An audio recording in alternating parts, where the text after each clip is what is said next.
Hello दोस्तों, कैसे हैं आप सभी। आई होप कि आप सभी स्वस्थ और ज़बरदस्त होंगे।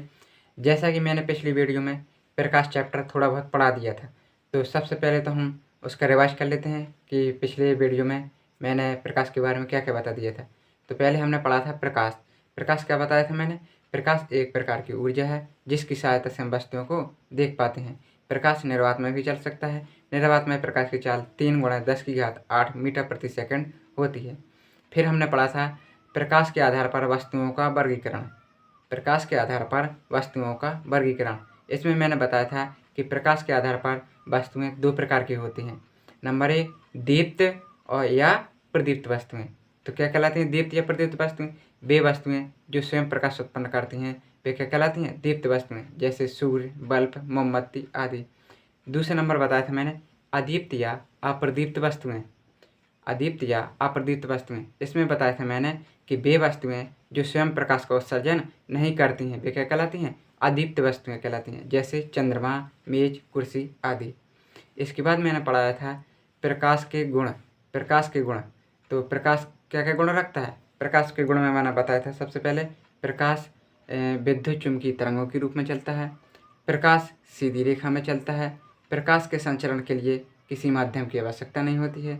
और प्रकाश अपारदर्शी माध्यम को भेद नहीं सकता है।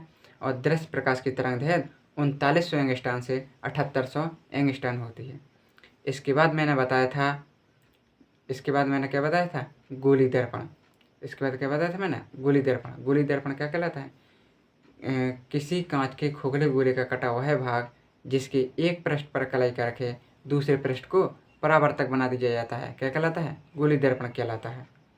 गोली दर्पण के 2 प्रकार बताए थे मैंने, अवतल दर्पण, उत्तल दर्पण। अवतल दर्पण में बताया था वे गोली दर्पण जिसके उभरे हुए पृष्ठ पर कलाई कर देते हैं तथा परावर्तन दबे हुए तल में होता है, तो वे क्या कहलाते हैं, अवतल दर्पण। दूसरे नंबर बताया था उत्तल दर्पण।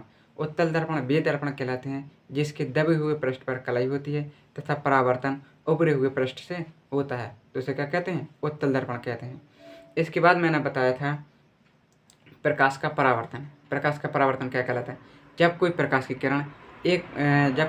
किरण चिकनी या पोरछिया सतह से टकराती है तो टकराने के पश्चात वापस उसी माध्यम में लौट जाती है। प्रकाश का उसी माध्यम में लौट जाने की क्रिया को क्या कहते हैं, प्रकाश का परावर्तन कहते हैं। इसके बाद मैंने बताया था कि प्रकाश के परावर्तन के 2 नियम हैं। कौन कौन से। पहला नियम बताया था मैंने, आपतित किरण, परावर्तित किरण तथा आपतन बिंदु पर डाला गया अभिलंब तीनों एक ही तल में होते हैं। और दूसरा नियम बताया था आपतन कोण I तथा परावर्तन कोण R दोनों बराबर होते हैं। इसके बाद मैंने बताया था कुछ परिभाषाएं बताई थी, जैसे दर्पण का ध्रुव क्या कहलाता है। दर्पण का ध्रुव में क्या बताया था कि परावर्तक पृष्ठ के मध्य बिंदु को क्या कहते हैं, दर्पण का ध्रुव कहते हैं। फिर बताया था मैंने वक्रता केंद्र।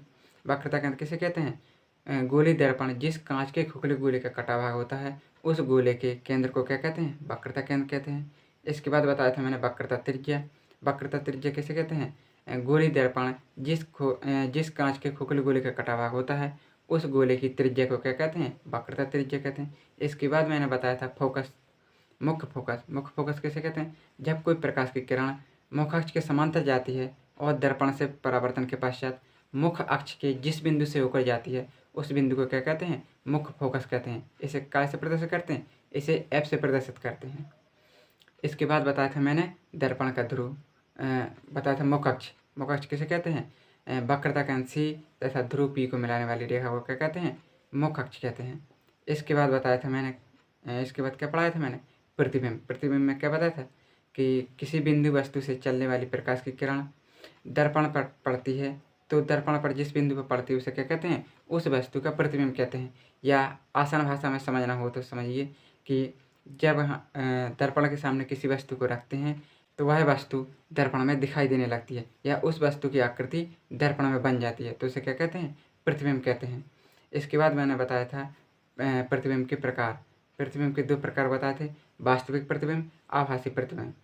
वास्तविक प्रतिबिंब, आभासी प्रतिबिंब। वास्तविक प्रतिबिंब में मैंने बताया था कि किसी बिंदु वस्तु से चलने वाली प्रकाश की किरण दर्पण से परावर्तन के पश्चात जिस बिंदु पर वास्तव में मिलती है, जिस बिंदु पर वास्तव में मिलती है उसे कहते हैं वास्तविक प्रतिबिंब। वास्तविक प्रतिबिंब को पर्दे पर प्राप्त किया जा सकता है। और वास्तविक प्रतिबिंब किस किस में बनता है, तो वास्तविक प्रतिबिंब अवतल दर्पण तथा उत्तल लेंस में बनता है। और इसके बाद बताया था मैंने आभासी प्रतिबिंब।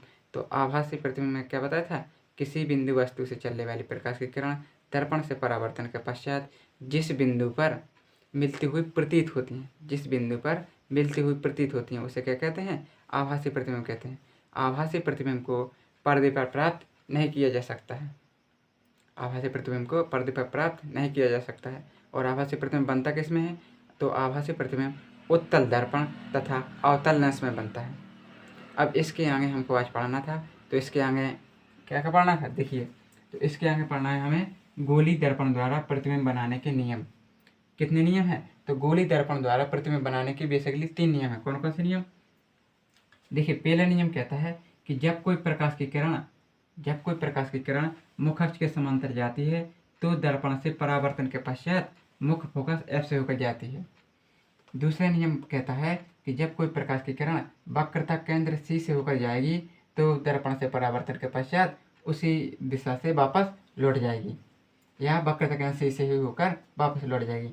तीसरा नियम कहता है कि जब कोई प्रकाश की किरण मुख्य फोकस F से होकर जाती है तो मुख अक्ष के समांतर हो जाती है। तो इस प्रकार हमने पढ़ा कि प्रतिबिंब बनाने के कितने नियम हैं, 3 नियम हैं। कौन कौन से, पहला है कि जब कोई प्रकाश की किरण मुख अक्ष के समांतर जाती है तो दर्पण से परावर्तन के पश्चात कैसे होकर जाएगी, मुख्य फोकस F से होकर जाएगी। दूसरा नियम पढ़ा कि जब कोई प्रकाश की किरण वक्रता केंद्र C से होकर जाएगी तो दर्पण से परावर्तन के पश्चात वक्रता केंद्र C से होकर ही वापस आएगी। तीसरा नियम पढ़ा कि जब कोई प्रकाश की किरण मुख्य फोकस F से होकर जाती है तो दर्पण से परावर्तन के पश्चात मुख अक्ष के समांतर हो जाती है। इसके आगे हमको पढ़ना है गोली दर्पणों में प्रतिबिंब का बनना, कि गोली दर्पण में किस प्रकार से प्रतिबिंब बनते हैं। तो पहला गोली दर्पण में पढ़ते हैं अवतल दर्पण द्वारा। तो पहला नंबर है जब वस्तु अनंत पर रखी हो। कहाँ रखी हो, जब वस्तु अनंत पर रखी हो तो उसका प्रतिबिंब कैसे बनेगा, देखिए जब वस्तु अनंत पर रखी है तो पहली प्रकाश की किरण गई, दर्पण से परावर्तन के पश्चात कहाँ से होकर जाएगी, मुख अक्ष के समांतर, जो कि क्योंकि पहला नियम क्या पढ़े हैं हम कि जब कोई प्रकाश की किरण मुख्य फोकस F से होकर जाती है तो मुख अक्ष के समांतर हो जाती है। और दूसरी प्रकाश की किरण गई वक्रता केंद्र C से और वक्रता केंद्र C से ही वापस लौट आती है। तो ये दोनों प्रकाश की किरणें किस बिंदु पर मिली हैं, B बिंदु पर। यहाँ पर हमने अभिलंब डाल दिया तो अपनी वस्तु थी AB, उसका प्रतिबिंब बन गया AB। तो यहाँ पर क्या देखते हैं कि वास्तविक प्रतिबिंब किस प्रकार बना है, प्रतिबिंब बना है उल्टा, वास्तविक, छोटा, मुख्य फोकस F पर। कहाँ बना है, मुख्य फोकस F पर। अगर क्वेश्चन पूछा जाए कि जब वस्तु अनंत पर रखी हो तो प्रतिबिंब कहाँ बनेगा, तो बताना है कि जब वस्तु अनंत पर रखी हो तो अवतल दर्पण की सहायता से उस वस्तु का प्रतिबिंब मुख्य फोकस F पर बनता है, जो वास्तविक उल्टा वस्तु से बहुत छोटा होता है। अगला पॉइंट बताना है कि जब वस्तु अनंत और वक्रता केंद्र के बीच में हो, जब वस्तु कहाँ हो, अनंत और वक्रता केंद्र के बीच में हो, तो अनंत के और वक्रता केंद्र के बीच में ये वस्तु हमने रख दी है और यहाँ पर वस्तु की जो प्रकाश की किरण है वस्तु से होकर जाती है और मुख्य फोकस F से होकर निकल जाती है।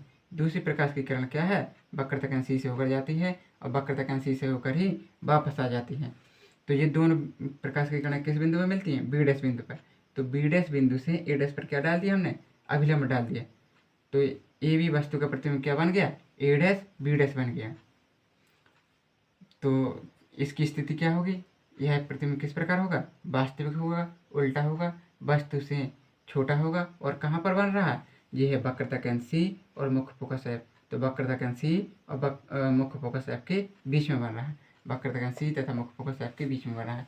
अगर पूछा जाए कि जब वस्तु अनंत और वक्रता केंद्र C के बीच स्थित हो तो उसका प्रतिबिंब कहाँ बनेगा, तो जब वस्तु अनंत और वक्रता केंद्र C के बीच स्थित हो तो अवतल दर्पण की सहायता से उस वस्तु का प्रतिबिंब कहाँ बनता है, मुख्य फोकस F और वक्रता केंद्र C के बीच बनता है और जो कैसा होता है, वास्तविक उल्टा वस्तु से छोटा होता है।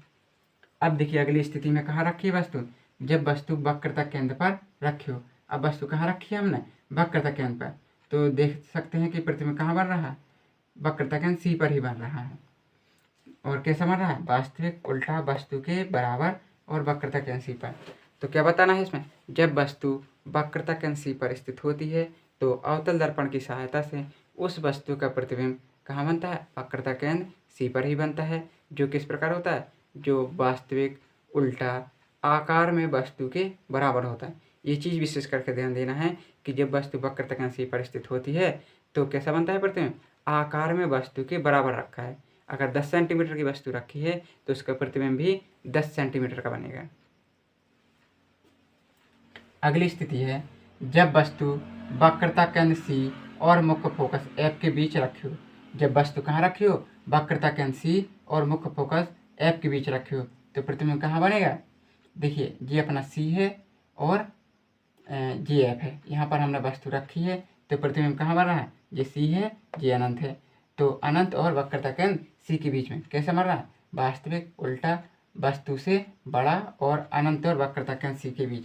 तो पूछा जाए कि जब वस्तु कहाँ रखी हो, जब वस्तु वक्रता केंद्र C और मुख्य फोकस F के बीच रखी हो तो अवतल दर्पण की सहायता से उस वस्तु का प्रतिबिंब कहाँ बनेगा, अनंत और वक्रता केंद्र C के बीच बनेगा, जो वास्तविक उल्टा वस्तु से बड़ा होगा। कैसा होगा, बड़ा होगा। अगली स्थिति है जब वस्तु मुख्य फोकस F पर रखी हो। अब वस्तु कहाँ रखना है, मुख्य फोकस F पर रखना है तो प्रतिबिंब कहाँ बनेगा। तो देखिए कहाँ पर जा रही है, दोनों प्रकाश किरणें कहाँ पर जा रही है, अनंत पर, मतलब ये कहीं मिलेगी ही नहीं। तो कैसा बनेगा, वास्तविक उल्टा वस्तु से बड़ा और अनंत पर। तो अगर पूछा जाए कि जब वस्तु मुख्य फोकस F पर रखी हो तो उसका प्रतिबिंब कहाँ बनेगा, तो इसमें बताना है कि जब वस्तु मुख्य फोकस F पर रखी हो तो उस वस्तु का प्रतिबिंब वास्तविक उल्टा वस्तु से बहुत बड़ा बनेगा, जो कहाँ पर बनेगा, अनंतता पर बनेगा। कहाँ बनेगा, अनंत पर। जी बहुत ज़्यादा पूछा जाता है कि जब वस्तु मुख्य फोकस F पर स्थित हो तो उसका प्रतिबिंब कहाँ बनेगा, तो इस वाले को विशेष करके याद रखना है। अगली स्थिति है हमारी जब वस्तु मुख्य फोकस F तथा दर्पण के बीच रखी हो। अब वस्तु कहाँ रखना है हमारे को, मुख्य फोकस F और दर्पण के बीच रखना है। तो देखिए जब वस्तु मुख्य फोकस F और ध्रुव P के बीच रखी है तो उसका प्रतिबिंब कहाँ बन रहा है, देख सकते हैं कि दर्पण के पीछे बन रहा है, जो कैसा होगा, आभासी, सीधा, बड़ा, दर्पण के पीछे। तो क्या बताना है कि जब वस्तु मुख्य फोकस F तथा दर्पण के बीच स्थित होती है तो उस वस्तु का प्रतिबिंब अवतल दर्पण की सहायता से दर्पण के पीछे बनता है, जो आभासी, सीधा, वस्तु से बड़ा होता है। एक चीज़ ध्यान देना है, जब आभासी प्रतिबिंब बनता है तो वो दर्पण के पीछे बनता है, या यूँ कह लीजिए कि जब प्रतिबिंब दर्पण के पीछे बनता है तो वह आभासी प्रतिबिंब होता है, क्योंकि मैंने बताया था कि वास्तविक प्रतिबिंब क्या कहलाता है और आभासी प्रतिबिंब क्या कहलाता है। उसकी परिभाषा में स्पष्ट लिखा है कि वास्तविक प्रतिबिंब को पर्दे पर प्राप्त किया जा सकता है और आभासी प्रतिबिंब को पर्दे पर प्राप्त नहीं किया जा सकता है। अब पढ़ते हैं उत्तल दर्पण। अवतल दर्पण में कितनी स्थितियां हैं, 6 स्थितियां हैं। 6 में से सबसे ज़्यादा वेरी इंपॉर्टेंट है छठवीं वाली। छठवीं वाली स्थिति बहुत ज़्यादा पूछी जाती है, पेपर में पूछेगा जब वस्तु मुख्य फोकस F और दर्पण के बीच स्थित हो तो उसका प्रतिबिंब कहाँ बनेगा। और कभी कभी तो 2 नंबर में ये पूछता है कि इसका किरण आरेख भी बताइए, किरण आरेख भी बनाइए।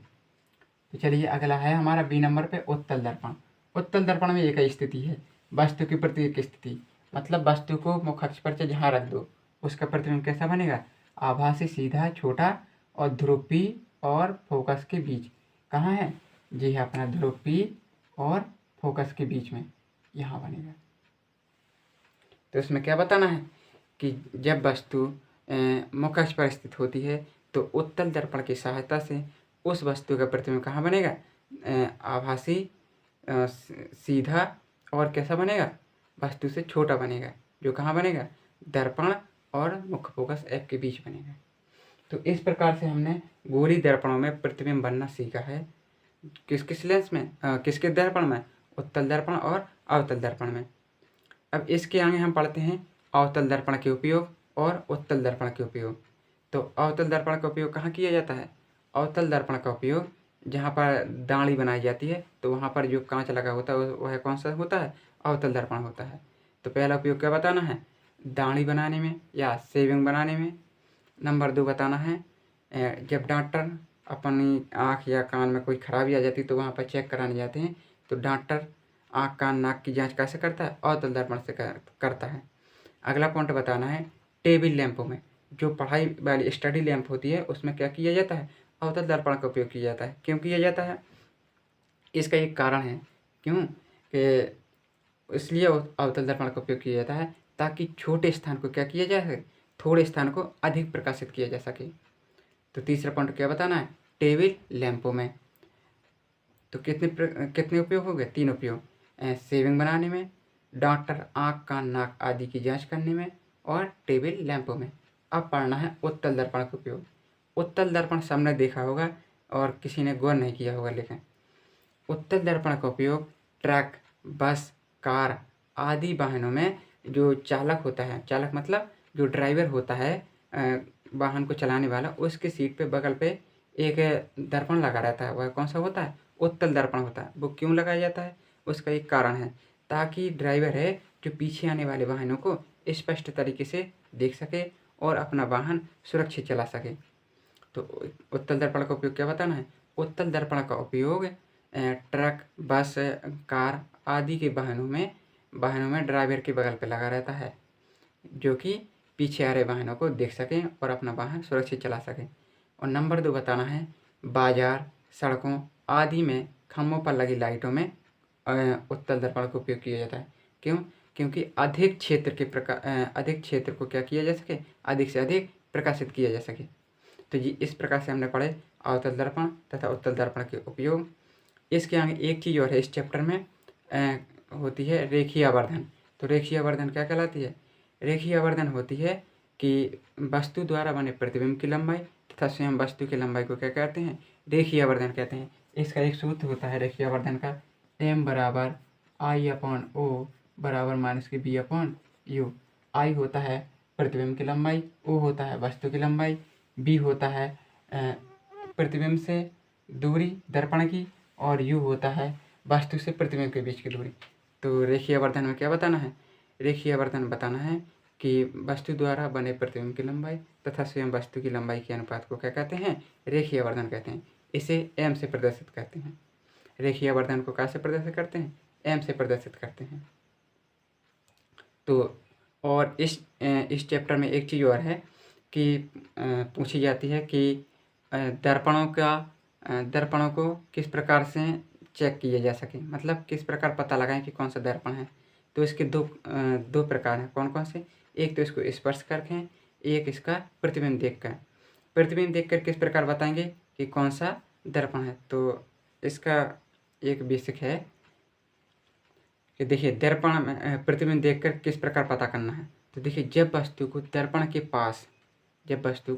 के पास रखें तो उसका प्रतिबिंब क्या बने, बड़ा बने, और जब वस्तु को दर्पण से दूर रखें और उसका प्रतिबिंब क्या हो, छोटा बने, तो समझ लेना कि वह अवतल दर्पण है। क्यों, क्योंकि इन प्रतिबिंब में हमने देखा है कि जब वस्तु को दर्पण से दूर रखा गया है तो क्या है, छोटा प्रतिबिंब बना है।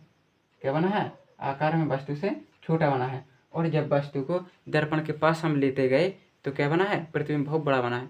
तो समझ लेना, अगर ये स्थिति बने तो समझ लेना कि वह अवतल दर्पण है। और उत्तल दर्पण में चाहे किसी भी स्थिति में रखें, आकार में वस्तु से छोटा बनेगा और आभासी होगा। तो अगर आभासी और वस्तु से छोटा बन रहा है तो समझ लीजिएगा वो उत्तल दर्पण है।